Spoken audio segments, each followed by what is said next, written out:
Long ago, in a small village nestled among the rolling hills of the savannah, there lived a woman named Adoma and her husband, Oba. Adoma was known across the village as a woman of great beauty and wisdom, and Oba was admired for his strength and courage. Together, they seemed like the perfect match.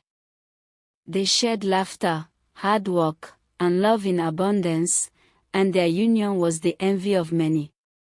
But there was one flaw in their seemingly perfect marriage: they had no children.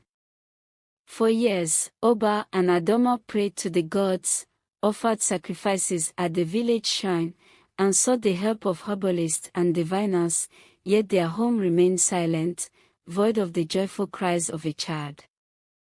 Over time, whispers began to circulate among the villagers, questioning Adoma's ability to bear children.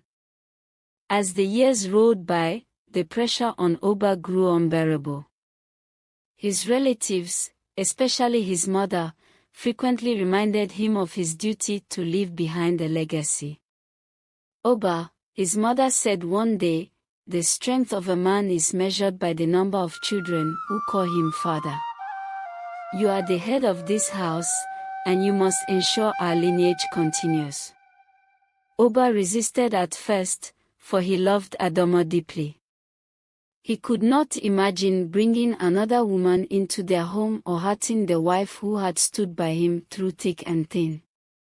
But the relentless pressure from his family and the constant whispers of the villagers began to wear him down. One evening, as the sun dipped below the horizon, casting an orange glow across the village, Oba sat with Adoma by the fire. "Adoma," he began hesitantly, "you know I love you more than life itself. But the gods have not blessed us with children, and I fear for the future of my family. Perhaps it is time to consider taking a second wife." Adoma, who had been quietly grinding millet, froze. Slowly, she raised her eyes to meet his, her expression calm but her gaze like fire. "You wish to marry a second wife?" she asked, her voice steady. Oba nodded, guilt written all over his face.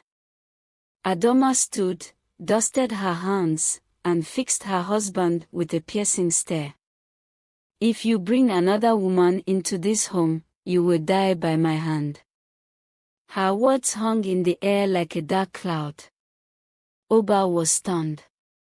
Adoma had always been gentle and loving.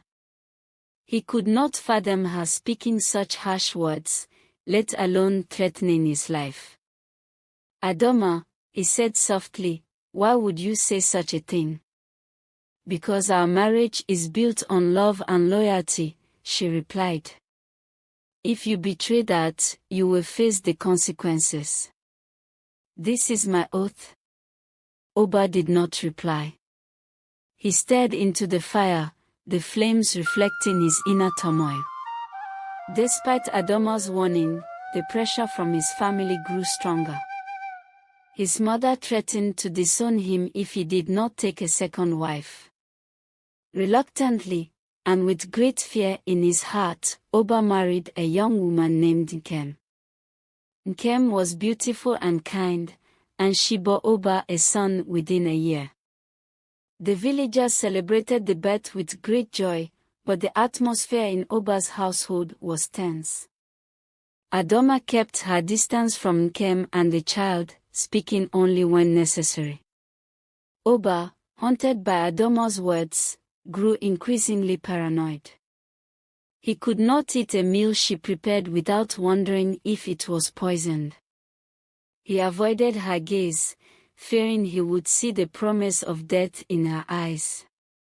One night, as he lay in bed, Oba decided to confront his fears. He called Adoma into the room and said, "Adoma, it has been a year since I married Nkem, and I am still alive.